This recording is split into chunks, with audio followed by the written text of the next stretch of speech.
Dan petani sifatnya itu kan bertaninya hanya turun-temurun.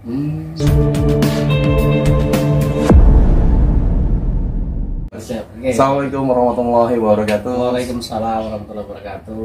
Selamat datang kembali di Urban Cirebon. Sudah sekian lama ya, kurang lebih 2 minggu saya tidak podcast. Kali ini saya ketemu tamu spesial. Bukan istimewa, tapi spesial. Ganteng lagi. Ganteng. Mas Rian, tapi Iya. Mas Rian kesibukannya apa nih? Langsung ya? Yes, langsung baik. Masih ya nganter anak, nganter istri begitu ya. Kalau aktivitas harian memang pendamping petani ya. Jelas masih pendamping petani, mendampingi ya mulai dari pengadaan dan segala macam. Jadi aktivitasnya sebagai pendamping petani. Petani ini didampingi, wah seru ya. Ya, oh iya dong. Kasihan mereka. Mas Rian, saya pengen ya. Sebelum kenal lebih jauh ya. Ini Mas Rian nama asli atau ada nama palsu? Oh iya, nama asli. Gitu nama asli. Ya. Nama aslinya siapa? Nama lengkap Rian Sunarno gitu ya. Rian Sunarno. Kelahiran Jawa Timur. Kelahiran Jawa Timur. Betul. Jadi aslinya itu dari Jawa Timur. Ya besar dan kecil pindah-pindah betul. Jadi pendatang di kota Cirebon. Betul ya. Yang membuat Mas Rian tertarik singgah di kota Cirebon ini apa? Karena istri atau karena apa? Oh bukan. Jadi begini. Jadi kalau saya sengaja nyari titik di Cirebon itu saya istri orang Kuningan. Saya melihat Cirebon itu awal-awal hanya sebagai pertama sekali saya menginjakan di Cirebon itu di Masjid At-Taqwa. Sama. Masjid At-Taqwa. Saya dari Jakarta turun di Masjid At-Taqwa. Saya bilang ini kayaknya oke nih buat tempat tinggal begitu ya. Setelah itu keliling-keliling sampai sekarang. Mantap. Betah ya di Cirebon. Betah. Ya, karena ini di Cirebon itu uniknya memang banyak ya. Maksudnya pendatang. Betul. Saya juga pendatang. Dan jadi suka cinta dengan kota Cirebon ya. Betul. Mas Rian bukan mana Mas? Saya kalau menetinggal domisili atau menginap itu di Kabupaten Cirebon, Kecamatan Talun. Ya. Desa Kepompongan. Tapi kalau untuk surat menyurat, dokumen keluarga, akte, KTP itu saya di kota, di Kecamatan Kesambi, itu begitu. Jadi belum pindah domisili. Domisili KTP ya belum pindah ya? Iya, karena punya aset di situ. Ada aset. Iya, jadi nggak pindah-pindah. Oke. Ini pengen tahu sedikit tentang ini ya, apa? Pendamping petani. Ya. Ini pendamping petani di sini Mas Rian dari dinas pertanian atau dari swasta atau kan juga ada ya beberapa dari akademisi dari lembaga lain. Dari mana Mas Rian? Sebenarnya kita concernnya lebih ke pendamping mandiri ya, pendamping swadaya gitu. Saya ada 4-5 orang tim rekan-rekan yang memang awalnya itu mengenalkan barang ke petani begitu, tetapi ketika posisinya sampai di petani itu awalnya pengen bisnis, ternyata melihat petani kasihan gitu.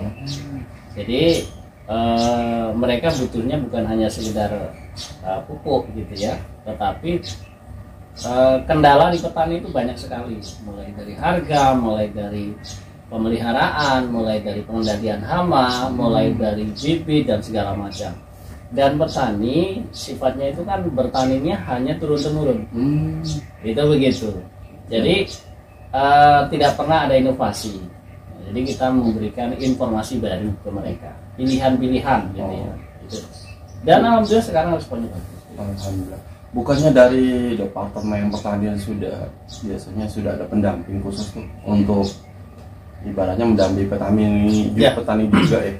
Dari dinas pertanian ada gitu ya, tetapi kalau saya perhatikan memang tenaga penyuluh namanya PPL itu jangkauannya tidak bisa mengcover semua ya. Petani kita itu kan luas, tenaganya PPL itu terbatas dan Jadi gini Mas, petani itu mohon maaf nih, lebih pinter mereka daripada kita. Aslinya begitu.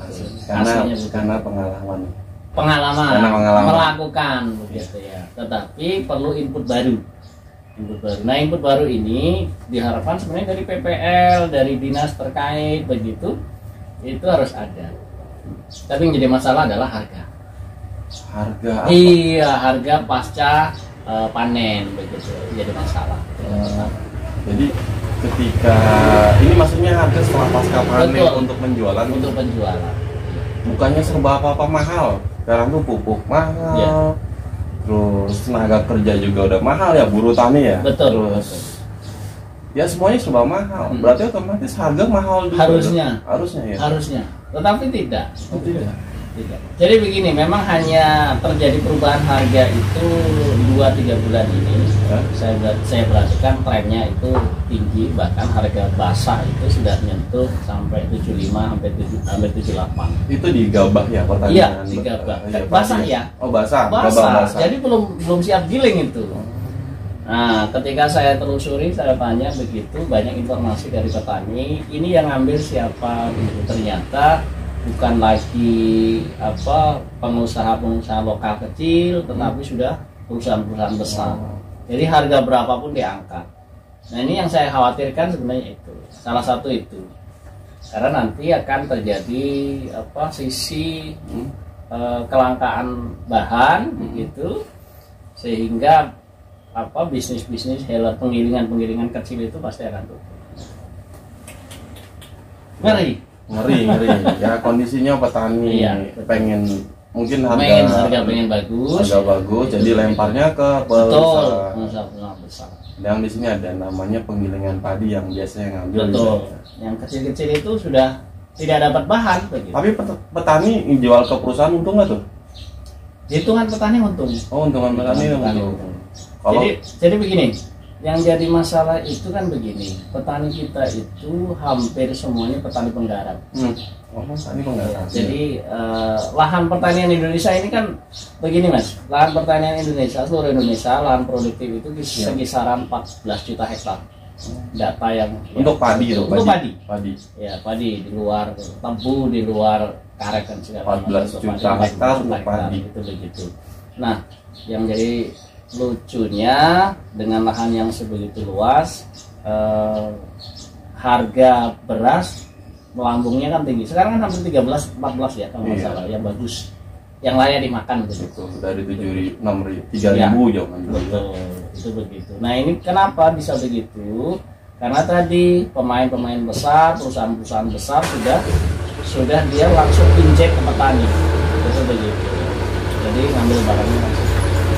Kalau dari sisi petani enak, tapi saya yang tidak punya sawah nanti harganya itu begitu. Itu kan.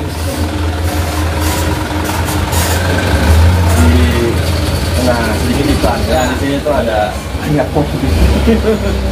Ya Mas, kan kalau otomatis kalau petani untung ya bagus ya sebenarnya. Bagus. Tapi untungnya itu tadi kan ada kenaikan harga. Untungnya itu kira-kira bisa mensejahterakan petani nggak? Soalnya kita lihat sendiri ya, petani boro-boro sejahtera ya.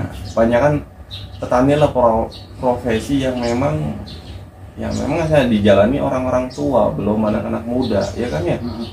Nah itu regenerasinya gimana tuh Mas? Karena untuk dilihat aja lah, mungkin kurang lebih 5 atau 10 tahun ke depan itu bagaimana, karena anak-anak muda usia yang ya anggap aja lah baru kuliah 25 itu nggak ada yang jadi profesi petani. Betul. Jadi ini masalah serius terutama untuk generasi muda kita atau sektor pertanian kita, karena generasi muda sudah hampir tidak ada yang mau bertani. Gitu. Kenapa begitu? Karena kalau dirinci lebih jauh, mulai dari A sampai panen itu minim hasilnya. Gitu. Selisihnya itu kecil. Ya sudah pupuk mahal, gitu ya. Regulasinya tidak terlalu mendukung gitu. Nah, akhirnya apa yang bisa kita berikan ke petani itu, pendamping itu ada model tanaman tumpang sari. Itu yang kita coba, selalu kita dorong begitu ya. Mau palawija, mau yang sifatnya sayur dan segala macam. Karena itu bisa panen harian. Nah, inilah salah satu untuk upaya gitu. Petani kita hampir 70% itu di usia di atas 50 tahun. 10 tahun lah ini ya. Iya, jadi sudah nggak ada begitu. Ngeri sekali. Dan banyak yang tanya kenapa nggak mau jadi petani, karena tidak menguntungkan katanya begitu. Coba kalau menguntungkan pasti mau jadi petani. Ya kayak contohnya di negara-negara tetangga. Betul. Petani ada yang diaspirasi mungkin dengan gaji. Ya, betul. Gaji yang luar biasa. Terus pupuk pemerintah sediakan. Kalau di kita kan nggak ya. Petani dibiarkan, mungkin dalam konteks dibiarkan tuh ya sudah, regenerasinya tidak dibentuk lagi. Walaupun ada program petani milenial, kalau nggak salah ya Mas? Ya, betul. Betul. Jadi begini, kalau di negara-negara seperti Thailand, Kamboja, Jepang gitu ya, itu begini, petani itu tidak boleh tanam itu semua jenis, tidak boleh. Itu begitu. Jadi nggak boleh. Kalau misalnya sudah tanam cabai, dia akan tanam cabai selamanya, karena hasilnya itu sudah diambil oleh kalau di kita mungkin BUMN, tapi kalau di sana bentuknya koperasi. Nah, petani yang misalnya grup A itu hanya nanam padi, dia nggak boleh tanam yang lain. Itu begitu. Kenapa? Ini untuk menstabilkan harga, karena ketika sudah di plot-plot begitu, pasokan kan stabil. Nah, itu yang bikin harga itu stabil. Yang kalau di kita tidak begitu, semua orang dibebaskan tanam apa saja gitu ya, sehingga harga sangat fluktuatif, sangat tinggi. Itu begitu. Kita butuh pemerintah ke depannya ya. Ini yang betul. Peduli banget dengan, ya pertama peduli dengan petani. Karena dengan pertanian yang kuat ya, negaranya kuat juga, karena nggak kelaparan sih, nggak impor terus ya. Iya, nggak impor terus. Yang jelas begitu. Solusi nih Mas, berbicara tentang solusi dari kenaikan pupuk, solusi harga yang terus malah moving baik, sedangkan harga jual di petani rendah, harga beli konsumen juga menjerit karena kan kondisi ekonomi kita tuh lagi turun ya. Kalau kami lihat di sini ya, kondisinya sangat turun. Itu solusi dari para pendamping pertanian kayak Mas Rian ini apa ya Mas? Jadi begini. Tanaman itu kan begini, tanaman itu seperti kita. Tanaman itu kita memang tidak bisa menghilangkan 100% unsur misalnya dari sintetis atau kimia, itu tidak bisa begitu. Nah, yang dimaksud pemberian nutrisi pemupukan yang seimbang itu ya antara yang sintetis kimia, yang hayati, terus yang organik itu memang komposisinya harus rata itu untuk di pertanian kita. Yang jadi masalah adalah pemerintah kita, regulasi pemerintah kita itu telat. Jadi periode Orde Baru itu kan petani itu awalnya tidak pakai pupuk sintetis, natural alami. Tetapi programnya karena pemerintah waktu itu mengejar produksi, sehingga lahirlah pupuk itu. Betul. Nah, lahir itu pun juga nggak serta-merta diterima sama petani, sulit. Nah, ketika sudah mulai diterima, pemerintah memasukkan unsur organik sama hayatinya telat. Gitu. Jadi sudah kecanduan ini gitu. Tanah. Betul, tanah petaninya kecanduan. Meskipun ada sekarang tuh bahan-bahan organik sama hayati dari pemerintah ada, tetapi telat. Jadi sulit penetrasinya di laut. Nah, kalau kita mengandalkan dinas, PPL dan segala macam tadi, pilihan petani bukan pada organik dan pupuk hayati, tetapi ada tetap kimia. Salah satunya apa? Kalau mau harga itu begini. Pemerintah kan tidak pernah menghitung HPP, tidak pernah menghitung produksi pertanian. Produktivitas. Iya, dari biaya pengolahan sampai tidak pernah. Gitu. Padahal dia punya tenaga, punya lahan, gitu ya. Yang ujuk-ujuk pemerintah menetapkan harga sekian, kan nggak fair juga. Jadi begini Mas, bobot padi atau berat tonase padi, mulai varietas A, B, C itu berbeda-beda, dengan luas lahan yang sama berbeda-beda. Ini pengaruh dari apa? Dari tadi varietas. Jadi kalau mau menetapkan harga, harusnya pemerintah varietas jenis A misalnya gitu ya, itu harga jualnya atau harga ini sekian, jenis ini sekian, itu bisa. Bukannya udah terjadi kalau saya beli di pasar tuh beras kan ada tipe bulan, 5 bulan, setengah bulan, harganya mulai dari. Bukan rasanya. Oh, bukan rasa. Iya. Bukan rasanya. Bukan ada rasanya. Bukan. Varietas itu yang mempengaruhi tonase. Oh, tonase. Gitu. Tonase misalnya sama-sama 1 hektar. Kalau misalnya saya sebutkan saja ya, varietas 32 sama 42 atau mungkin Impari 50 itu berbeda. Orang yang tanam sama pasti hasilnya berbeda. Gitu ya, metodenya sama, pupuknya sama, pasti beratnya berbeda.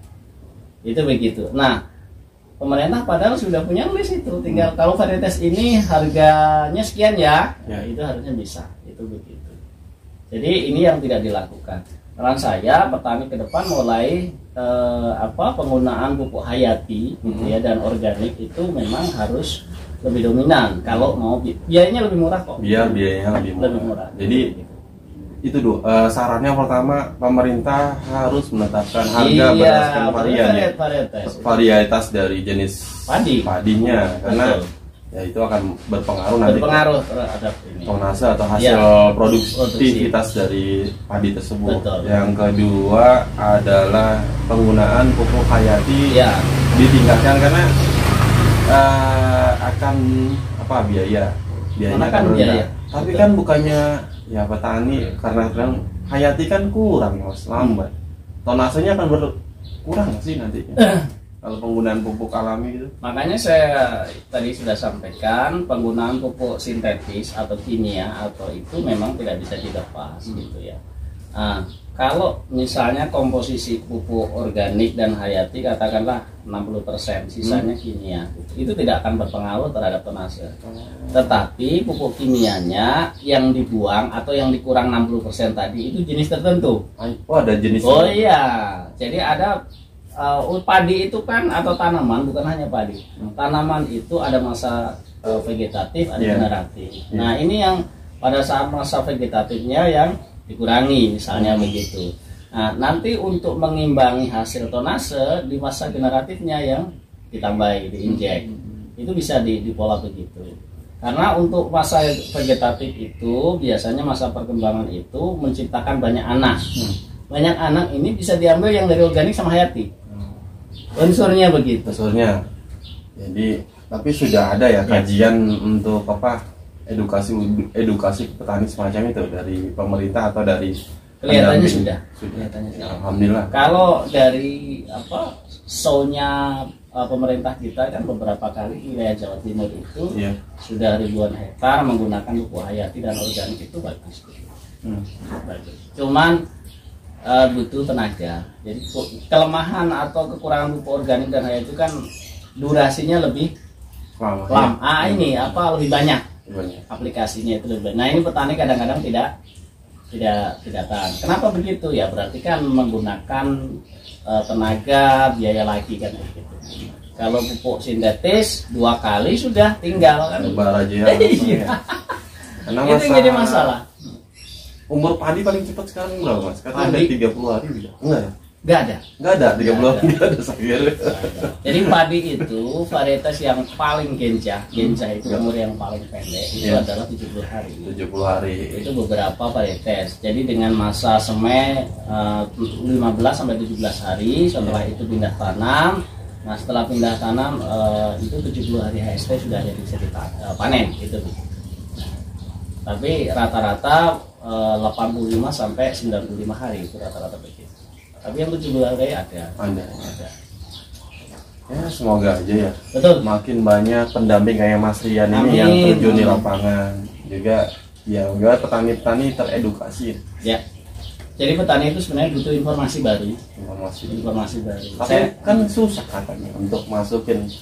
Ya awal kebiasaan kita biasa minum kopi, terus sekedar minum air putih kan susah.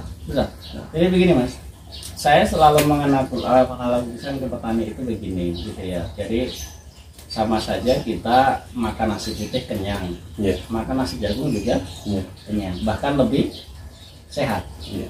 Itu begitu. Nah, ketika model begini petani coba deh gitu ya. Mupuk itu tidak harus nabur, karena yang jadi masalah petani itu namanya mupuk harus nabur. Jadi kalau nggak nabur nggak mupuk, semprot itu nggak mupuk dia tuh. Semprot tidak mupuk. Saya bilang begini, oke, sekarang perhatikan itu, mohon maaf nih, pasien yang di rumah sakit, yaitu seminggu bahkan 10 hari tidak makan, hanya diinfus. Sehat nggak? Sehat, tapi tidak dikasih lewat mulut. Nah itu juga makan, infus itu makan. Pelan-pelan mereka mulai berpikir, iya juga ya. Jadi memang kalau petani itu harus ada analogi perbandingan. Kalau enggak susah, dipaksa itu susah, paksa pindah susah.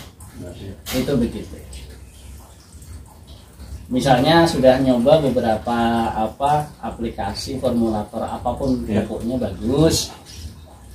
Tapi nanti periode tanam berikutnya dia nggak nyari gitu. Kenapa? Karena di dalam alam bawah sadarnya tadi namanya mupuk itu ya nabur. Jadi balik lagi ke sana itu butuh effort yang luar biasa. Ya, dari pertama catatan saya tuh, ya pertama kan regenerasi petani ya. Ya, betul. Yang sulit saat ini. Karena kan pasti petani-petani kita usia aja tadi udah 50 tahun. Rata-rata 50 tahun. Kedua, pupuk semakin mahal. Kalau tidak dipasarkan ke organik, alami, otomatis akan terus melambung. Terus harga jual juga di sisi petani rendah. Harga di konsumen ya artinya tinggi terus kan. Nah, ya 3 unsur ini yang membuat saya juga berpikir nih pertanian kita akan dibawa kemana ya, kekuatan kita 10 tahun atau 20 tahun ke depan seperti apa. Saya melihat begini Mas, sebenarnya begini, kayak model tanam di beberapa negara itu meskipun bisa ditanam 3 kali tapi dia nanamnya 2 kali. Nah, saya perhatikan kenapa ada resting di tanah ya itu. Ada diistirahatkan. Nah, diistirahatkan itu bukan hanya dibiarkan begitu saja, tidak, tetapi dia ditanami jenis tertentu begitu yang ketika nanti musim berikutnya fokusnya misalnya kita nanti musim berikutnya butuh nitrogen, jadi jenis tanaman yang memang mengandung nitrogen tinggi. Kayak saya ingat di kampung saya tuh ya. Jadi kalau dulu ya waktu saya kecil udah habis bertanam padi biasanya nanam kacang hijau, kalau enggak kacang tanah Mas. Ya. Itu karena itu kandungan nitrogennya tinggi. Biasa, tapi kalau sekarang ya nggak tahu juga ya, saya belum memperhatikan karena nggak terjun ke sawah. Tapi ya seperti pola-pola seperti itu masih dilakukan petani nggak? Karena Mas Rian kan sekarang tidak. Oh tidak. Gitu. Jadi begini, tanah kita itu sudah bahasanya lelah, gitu. Udah sekarat lah, gitu ya. Tanah kita itu sekarat. Jadi asupan tanaman padi itu hanya memang dari sintetis, pupuk sintetis tadi. Tanahnya tidak pernah dapat asupan sama sekali. Soalnya ada di nggak jauh-jauh dari sini, ada beberapa tanah airnya bagus, sekitarnya masih ada sawah atau apa, tapi itu nggak diolah tanam. Saya tanya, tanahnya tandus, udah tandus, itu akibat itu kan? Iya, betul. Mengerikan sih. Iya, jadi begini. Banget ya. Di Kamboja itu, ini saya cerita sedikit ke negara tetangga. Di Kamboja itu dia bisa 3 kali, hanya 2 kali. Sekali musim tanam itu ditanamin cover crop, namanya model tanaman cover crop. Jadi memang seperti tadi ya, termasuk kacang itu padahal itulah hasilnya bisa di. Kalau di Kamboja tidak, mereka malah rumput yang ditanam. Saya tahu jenisnya Aricis pintoy. Ya, bisa begitu. Ada rumput-rumput jenis gajah itu juga bagus, pakcoy juga bagus. Itu dalam rangka tadi memulihkan kondisi tanah. Jadi nanti unsur N atau K itu akan naik lagi. Dan hasilnya meskipun tanam 2 kali itu lebih tinggi dari yang tanam 3 kali. Itu begitu. Ini kalau berbicara tentang pertanian nih banyak ya. Ada banyak sekali. Ini saya minum ya. Iya monggo Mas. Ada sisi khawatir, ada dari segi pertama segi khawatirnya tuh petani regenerasinya nggak ada lagi ya. Tadi ya sisi khawatir dari harga, kesejahteraan petani juga. Terus yang paling mengerikan lingkungan ya. Lingkungan kita lambat laun akan rusak. Betul. Ya nyemak sedikit mengenai tanah yang diistirahatkan begitu. Perhatikan ini sekarang kemaraunya kan sekarang nih panjangnya kan luar biasa gitu ya. Ini salah satu penyumbangnya itu tadi gitu ya. Tanah itu kita kebayang kalau misalnya satu provinsi ada satu musim tanam yang diistirahatkan dan ditanamin misalnya kacang tanah begitu ya, atau mungkin jagung. Jagung itu sebenarnya bagus, dia untuk unsur kaliumnya tinggi di sisa tanamannya itu gitu.